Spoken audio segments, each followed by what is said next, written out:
ডাকাত আতঙ্কে সোচ্চার তারা।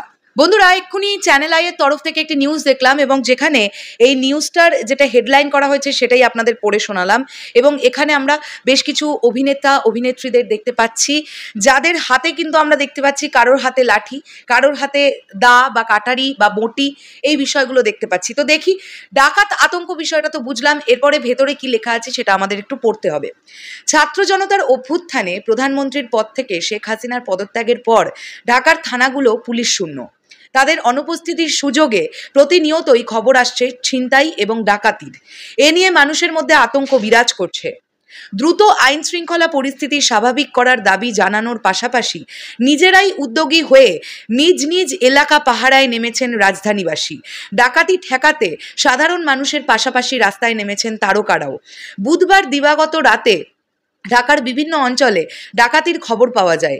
এ সময় ঘরে বসে না থেকে ডাকাত ঠেকাতে সাধারণ মানুষের সাথে নিজ নিজ এলাকায় পাহারায় নামেন তারকাদের অনেকে।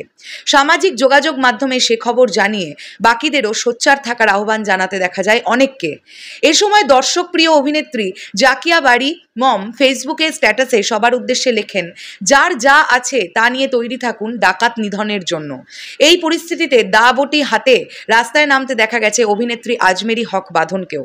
ডাকাত প্রতিরোধে সাধারণ মানুষের সঙ্গে রাতভর দা বটি হাতে নিয়ে এলাকায় নির্ঘুম রাত কাটিয়েছেন রেহানা মরিয়ম নূর খ্যাত এই অভিনেত্রী। ফেসবুক স্টোরিতে একটি ছবি পোস্ট করে তিনি লেখেন, মাঝরাত উত্তরার দিকে ডাকাতির খবরে ছোট পর্দার বহু তারকাকে এ সময় স্ট্যাটাস দিয়ে সতর্ক থাকার আহ্বান জানাতে দেখা যায়। অভিনেতা ইন্তেখাব দিনার লেখেন, Uttara under attack, let's fight, এক বিন্দুও ছাড় দেব না। অভিনেত্রী মৌসুমী হামিদ লেখেন, Uttara under attack, please stay alert everyone. ডাকাত আতঙ্ক নিয়ে বেশ সোচ্চার ছোট পর্দার আরেক অভিনেত্রী রুকাইয়া জাহান চমক। বুধবার রাতে পড়শিদের নিয়ে ডাকাত পাহারার ছবিও শেয়ার করেছেন তিনি।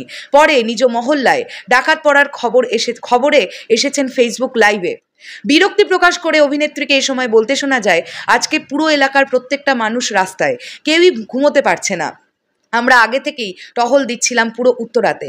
আপনারা যারা হাসাহাসি করতেছেন, স্বাধীনতাকে প্রশ্নবিদ্ধ করতেছেন, তাদেরকে বলি, 1971 সালে যুদ্ধের পরেও দেশের অবস্থা অনেক খারাপ ছিল।